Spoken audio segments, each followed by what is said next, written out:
நமச்சிவாய வாழ்க. ஞானசம்பந்த அடிகள் ஒரு அற்புதமான ஒரு நிகழ்வு நிகழ்ந்தது. நாம் ஞானசம்பந்த பிள்ளைக்கான அப்பரடிகள் சீர்காழி சில நாட்கள் தங்கி இருந்தார் என்று புதன்கிழமை அன்று பதிவிட்டிருந்தோம். சில நாட்கள் என்பது இன்றைய வரை பார்த்தீங்களா, ஒரு வாரம், அப்படி சில நாட்கள் வாரக்கணக்கு வராது.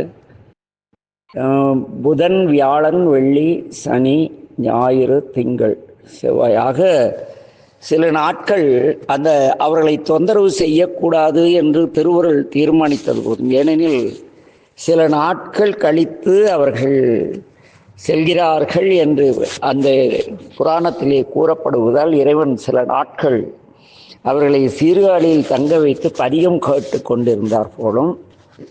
இன்று நம்முடைய ஞானவள்ளல் ஞானசம்பந்த பிள்ளையும் தேவார வள்ளல் நாவுக்கரசடிகளும் சீர்காழியிலிருந்து கிளம்பி பல சிவப்பதிகளை காணும் ஆவலுடன் புறப்படுகிறார்கள். பெருமான் அருளிய முத்துச்சிவிகையில் ஞானசம்பந்த பெருமானும் உடன் நம்முடைய நாவுக்கரசடிகளும் வருகிறார்கள்.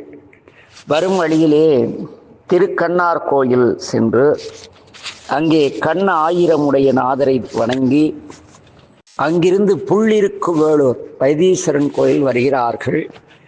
அங்கே பெருமானை வழிபட்டு மகிழ்ந்து பதிகங்கள் பாடி மகிழ்கிறார்கள். அதன் பிறகு பல சிவாலயங்களை வணங்கி திரு ஐயாறு அடைகிறார்கள். ஐயாரப்பரை வணங்கி புலனைந்தும் என தொடங்கும் திருப்பதிகத்தை ஞானசம்பந்த பிள்ளை பாடுகிறது. அதன் பின்னர் திருமழபாடி, திருமாந்துரை ஆகிய பதிகளை சென்று வணங்கிய பிறகு திருப்பாச்சிலாச்சிரமம் என்று அன்று ஞானசம்பந்தர் காலத்திலே வழங்கப்பட்டு இன்று திருவாசி திருச்சிக்கு அருகில் உள்ளது என்ற அந்த திருவாசி என்ற சிவாலயத்திற்கு செல்ல நினைக்கின்றார்கள். அப்பொழுது திருப்பாச்சிலாச்சிரமம் இருக்கின்ற திருவாசியிலே கொல்லிமலவன் என்ற சிற்றரசன் வாழ்ந்து வருகிறார். அவர் சிவநெறி நின்றவர், சிவநெறியில் வாழ்பவர். தன்னை பேணி, தன் மக்கள் நலம் பேணி, தன் நாடு பேணி, வயல்வெளிகள் பேணி, நீர்வளம் பேணி, இப்படி பல்வேறு நெறிகளை தலைக்கச் செய்து வளமுடன் வாழ்ந்து வருகிறார். அப்படிப்பட்டவருக்கு அழகு வாய்ந்த ஒரு குழந்தை பிறக்கிறது.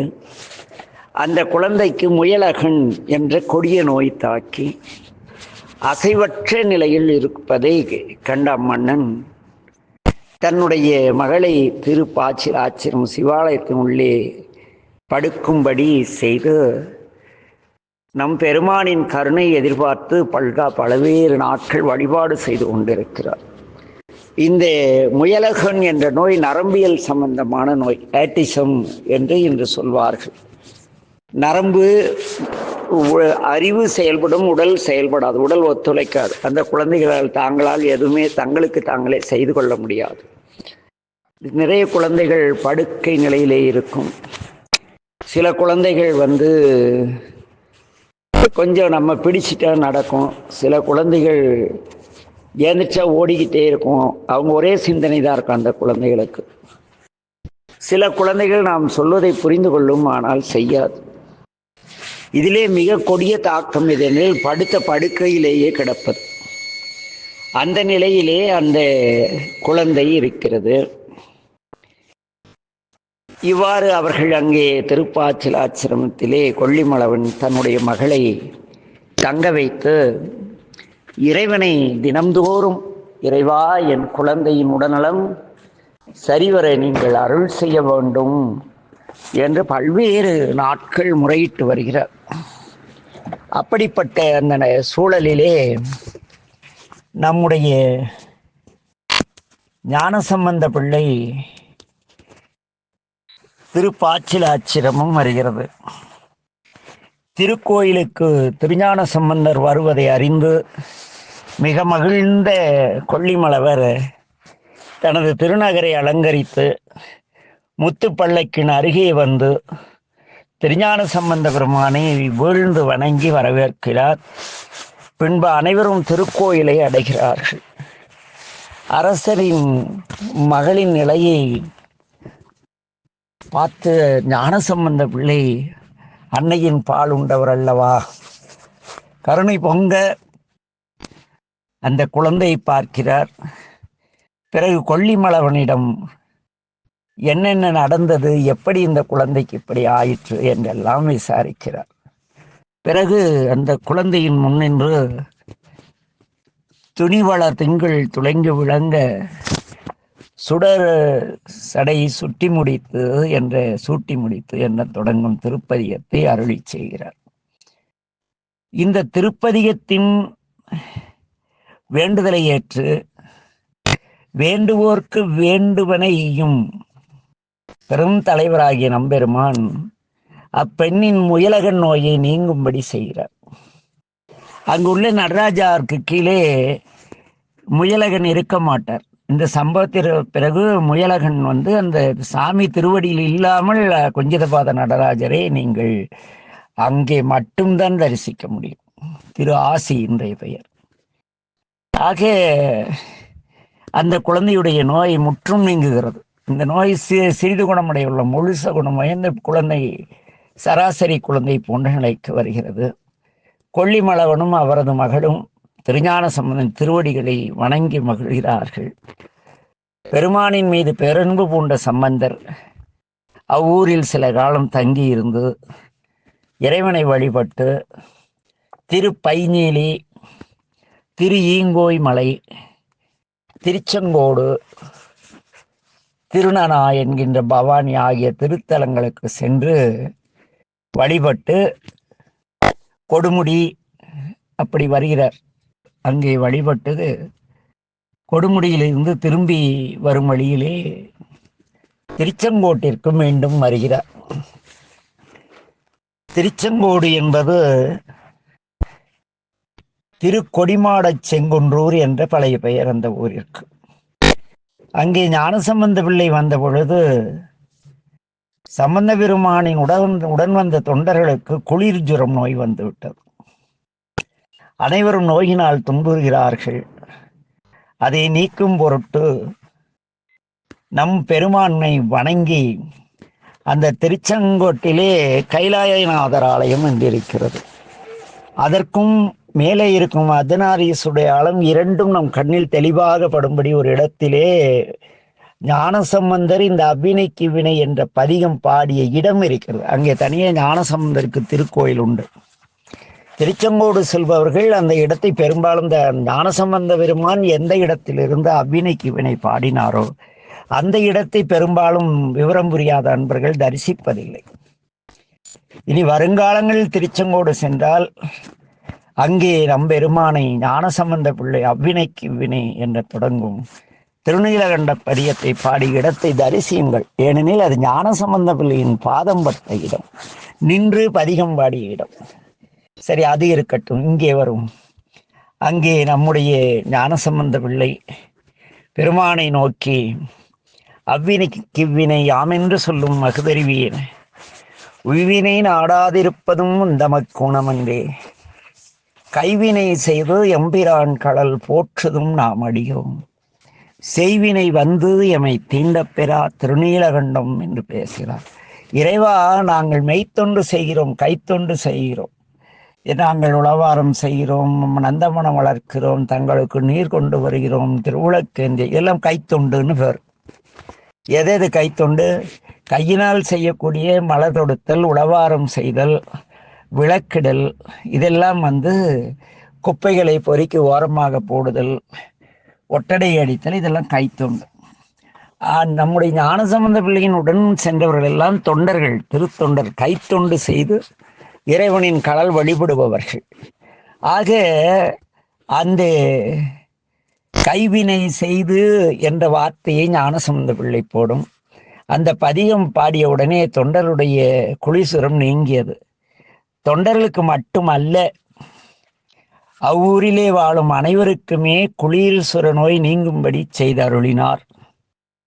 இன்றும் கூட அங்கு அறநெறி வாழ்க்கை வாழ்கின்ற எந்த வீட்டிலுமே குளிர்சுர நோய் தாக்குவது கிடையாது. அறம்பிறல் வாழ்க்கையில் இருப்பவர்கள் வினைப்பயனை அனுபவிக்க வேண்டியது கடமை. ஆனால் அறவழி நின்று வாழக்கூடிய திருச்செங்கோட்டிற்கு யாருக்கும் இந்த குளிர்சுர நோய் பற்றியதாக தகவலே கிடையாது. அப்படி அந்த தமிழ் ஞானத்தமிழ் ஞானசம்பந்தரின் தமிழ் அங்கே திருநீலகண்டத்தை உறுதி செய்தது. அங்கிருந்து நம்முடைய ஞானசம்பந்த பிள்ளை கொடுமுடி கரூர் அப்படியே வழிபட்டு கொண்டு திருச்சிராப்பள்ளி குன்றுடைய தாயுமானவ பெருமானை வணங்குகிறார். அங்கிருந்து நம்முடைய ஜம்புகேஸ்வரர் அகிலாண்ட நாயகி ஆகியோரை தரிசித்து திருநெடுங்களம் செல்கிறார். திருநெடுங்களம் சென்று அங்கே வழியிலே நாங்கள் ஆரம்ப காலத்திலே 76களிலே நெடுங்களம் சென்ற பொழுதெல்லாம் அங்கு செல்வதற்கே இடர் அதிகம், நல்ல தடவழி கிடையாது, அதுபோல நிறைய இருந்தது. ஆனால் திருநெடுங்களம் சென்ற பொழுது அங்கே ஞானசம்பந்த பிள்ளை சந்தித்த சூழல் அதை பற்றி விளக்க போதுமான அவகாசம் இல்லை. அங்கே அவர் இடர்களையும் பதிகவும் பாடுகின்றார். மறை உடையாய் தோளுடையாய் வார்சடை மேல் வளரும் பிறையுடையாய் பிஞகனே என்று உன்னை பேசி நல்லாள் குறையுடையார் குற்றமோராய் கொள்கையினால் உயர்ந்த நிறைவுடையார் இடர்களையாய் நெடுங்களம் மேயவனே என்று அங்கிருந்த அன்பர்களுக்கு ஏற்பட்ட துன்பங்களை, இடர் என்பது மனதிற்கு வருவது, இடர் பிணி துயர் என்பார் ஞானசம்பந்தர். இடர் பிணி துயர் இளரே அப்படிம்பார். இதில் பிணி என்பது நம் உடலுக்கு வரக்கூடியது, துயர் என்பது மனதிற்கு வரக்கூடியது, இடர் என்பது மனதிற்கு உயிருக்கு உடலுக்கு மூன்றுக்கும் சேர்த்து வரக்கூடிய தீரா நோய் இருக்கிறது அல்லவா, அதுக்கு இடர்னு பேர். இடரினும் தளரினும்னு பாடுவார். என்ன இடர்பட்டம் தெரியுமா வாழ்க்கையில? இடர்னா அதை நீக்குவதற்கான வழிமுறை இறையருள் இருந்தால் மட்டும் செய்யும். அப்படி அங்கே அந்த பதிகத்தை பாடி அங்கிருந்து பல பதிகங்களை வணங்கிய பிறகு திருவளஞ்சொலி வருகிறார். அங்கு வந்து வளஞ்சொலிநாதரை வழிபட்டு என்ன புண்ணியம் செய்தனே நெஞ்சமே என தொடங்கும் திருப்பதிகத்தை பாடி அருள்கிறார். அங்கிருந்து திருப்பழையாறை மேற்றலிநாதரை, திருப்பழையாறையிலே உள்ள இறைவனுடைய ஆலயத்திற்கு மேற்றலி என்று பெயர். ஆக அங்கே மேற்றலிநாதரை வணங்கி சத்திமுற்றம் சென்று வணங்கி பட்டீச்சரம் செல்கிறார். பட்டீச்சரம் செல்லும் பொழுது வெப்ப காலமாக இருக்கிறது, குழந்தை தடுமாறுகிறது. அப்பொழுது வானிலே சில பூதங்கள் யாரும் அறியாத வகையிலே சம்பந்தரின் உச்சி மீது பந்தல் பிடித்து வர, சம்பந்தரும் இது ஈசன் திருவருள் இசைகிறேன் என்று கூறி பெருமானின் கருணையை நினைந்து மண் மீது வீழ்ந்து வணங்குகிறார். ஆமாம், நாங்கள் உளவார செய்யும் பொழுது இதுபோல சில நிகழ்வுகள் நிகழும். அங்கு முத்து பந்தல் என்பது அங்கே வரலாற்றிலே வருகிறது. பந்தல் பிடித்து வருகிறாண்டு நாங்கள் வெயில் காலங்களிலே உளவார பணி, இந்த உணவு இலவசம், தங்குமிடம் இலவசம் அப்படியெல்லாம் போட்டு நாங்கள் உழவார பணிக்கு போனதே கிடையாது. இறைவனை மட்டும் நம்பி போவோம். இறைவன் கொடுத்தா சாப்பிடுவோம், இல்லைன்னா வேற எங்கேயாவது கொடுத்துருவார். அப்படி செய்த போன பல இடங்களிலே கடுமையான வெயில் முதல் நாள் இருந்திருக்கும். 2வது நாள் நாங்கள் உழவாரம் செய்யும் பொழுது அந்த சூழல் மிக உழவாரத்திற்கு ஏற்ற பொழுது சூழ்நிலை மேகம் நீங்கவே நீங்கள் அது உழவாரம் முடியும் வரை மேகங்கள் எங்களுக்கு குடைபிடித்து கொண்டிருக்கும். கண்கூடாக அனுபவித்த திருப்பழனத்திலெல்லாம் அப்படி அனுபவித்திருக்கிறோம், நிறைய இடங்களில் அனுபவித்திருக்கிறோம். எங்களுக்கே அப்படியெனில் ஞானசம்பந்தருக்கு பெருமான் அது அவர் பிள்ளை ஆயிற்று. அது அப்படி முத்து பந்தெல்லாம் கொடுத்து பார்க்கிறார். இவர் மண்ணின் மீது விழுந்து வணங்குகிறார். அப்பொழுது பூமி குளிர் மண்ணும் பூமழை பொழிகிறது. என்ன முத்துப்பந்தல் மலர்பந்தல் போலவும் சம்பந்த பெருமான் இறைவனின் திருவடிக்கு அமர்ந்திருந்தார் போலவும் தொண்டர்களுக்கு இறைவன் காட்சி தந்து அருள்கிறார். தொண்டர்களும் அதை கண்டு வியந்து போகிறார்கள். அங்கிருந்து புறப்பட்டு பட்டிச்சிரம் சென்று பட்டிப்பெருமானை வழிபட்டு அங்கு மகிழ்ந்து பதிகங்கள் பல பாடி வழியிலே மேலும் பல சிவாலயங்களை வழிபட்டு திருமூலதேவ நாயனாரின் திருத்தலமாகிய திருமூலருடைய ஐக்கிய தலம் திருவாவடுதுறை அங்கே வந்து சேர்கிறார். அவ்வூரில் வாழும் திருத்தொண்டர்கள் எதிர்கொண்டு வணங்க ஞானசம்பந்த பெருமான் பல்லக்கில் இறங்கி அந்த அடியார்களை எதிர்கொண்டு வணங்கி திருவாவடுதுறை சென்று நம்பெருமானை வணங்கி மகிழ்கிறார். அப்படி மகிழ்ந்த பொழுது அங்கே இருக்கும் படராசின் கீழ் வீழ்ந்து வணங்குகிறார். வணங்கிய பொழுது இங்கே தமிழ் மணக்கிறது என்ற இடத்தை தோண்டுங்கள் என்று கூறுகிறார். அப்படி தோண்டிய பொழுது அங்கே திரு மந்திரம் ஒரு அருமையான பெட்டகத்திலே வைத்து பாதுகாக்கப்பட்டு பூமிக்கடியிலிருந்து வெளியே எடுக்கப்படுகிறது. இது வரலாறு. திருமந்திரம் நமக்கு கிடைக்க தமிழ் மணக்கிறது என்று கூறி தோன்ற சொன்னாராம். அது தமிழின் நாட்டு வாசனையை தமிழ்ஞான சம்பந்தன் தானே அறிய முடியும். அதை எடுத்து தந்த பிறகு அவருடைய வழிபாடு முடித்து அமர்ந்திருக்கும் பொழுது ஞானசம்பந்தரின் தந்தையராகிய சிவபாத இருதயர், மகனே, நான் வேள்வி செய்ய வேண்டும், அதற்கு எனக்கு பொருள் வேண்டும் என்று கேட்கிறார். என்ன நம்மளா இருந்தா என்ன பண்ணியிருப்போம்? பக்கத்தில் இருக்கிற ஒரு வசதியான அடியார்கிட்ட, அப்பா கொஞ்சம் பணம் கொடுத்துருங்க அப்படின்னு இருப்போம்.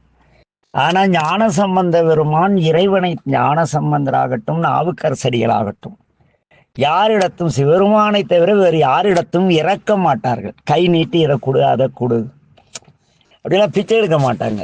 ஏன்னா அது இறைவனுக்கு இழுக்கு. என்ன, நான் போய் சிவாலயத்துக்கு திருப்பணி செய்கிறேன், எனக்கு ஆளுக்கு 100 ரூபா கொடுங்கன்னு கேட்டேனா, என்னை விட கேவலமான பிச்சைக்காரன் யாரும் கிடையாது. பெருமானை இழிவுபடுத்தவன் எவனும் கிடையாது. பெருமான் எதற்காக ஆலயத்தை இடித்து போட்டிருக்கிறார், எவ்வாறு திருப்பணி செய்ய வேண்டும் என்பதற்கான உணர்வுகளை தந்து ஒவ்வொரு மக்களை கொண்டே திருப்பணி செய்து கொண்ட வரலாறுகளை நான் என் வாழ்க்கையிலே சந்தித்திருக்கிறேன். என்ன, திடீர்னு யாரோ அன்பர் வருவார், சாமி அருள் செய்வார், அவர் பாடல் பெற்ற சிவாலயங்களை எடுத்து மிக சிறப்பாக திருப்பணி செஞ்சிருப்பார். அந்த நம்முடைய கற்பரட்சகாம்பாள் கோயிலாம் அப்படிதான். ஒரு தனி நபருக்கு இறைவன் அருளினால் அந்த கோயில் புதுப்பிக்கப்பட்டது. அதுபோல நிறைய சம்பவங்கள். இங்கே சிவபாத இருதயர் பொருள் கேட்டதும் ஞானசம்பந்த பிள்ளை இறைவன் முன் அங்கே கோபுரத்தின் முன் சென்று, இடரினும் தளரினும் எனதொரு நோய் தொடரினும் உணகடல் தொழுதழுவேன் என்ற பதியத்தை பாடுகிறார். சிவருமானுடைய பேரருள் கருணையினால் சிவபூதம் ஒன்று 1000 பொன் கொண்ட ஒரு துணி மூட்டையை பலிபீடத்தில் வைக்கிறது அந்த சிவபூதம். உடனே ஞானசம்பந்தரிடம் சென்று, இது சிவபெருமான் நித்தமானாளர் நம் பெருமான் அருளியது என்று கூறி அந்த பூதம் சென்று விட்டது. ஞானசம்பந்த பிள்ளை அந்த பொற்கிளையை எடுத்து தனது தந்தையாரிடம் கொடுத்து, ஆறுசூழ்வேணி நாதரான பெருமானை நீங்கள் சென்று வேள்வி செய்து இவ்வையகத்தில் தீது நீங்கும்படி வேள்வி செய்வீர் என்று கூறி கொடுத்து அனுப்புகிறார். ஆம், வேள்வி என்பது இந்த உலகத்தில் தீயவை நீங்கி நல்லவை பெருக, வான்முகில் வளாது பெய்து மலிவளம் சுரந்து மன்னன் கோன் முறை அரசு செய்வதற்காகத்தான் வேள்வி செய்ய வேண்டும். தொட்டதுக்கெல்லாம் வேள்வி செய்யக்கூடாது. இது ஞானசம்பந்தர் அங்கே என்ன சொல்றார்? தந்தையே, தாங்கள் சென்று நம்பெருமான் முன்பாக இவ்வுலகில் உள்ள தீமையெல்லாம் நீங்கும்படி வேள்வி செய்வீர்களாக என்று கூறி, ஆக அங்கே என்ன, தீமை நீங்க மட்டும்தான் வேள்வி செய்ய வேண்டும். அவர் கூறிய அந்த பொற்களையை கொடுத்து அனுப்புகிறார்.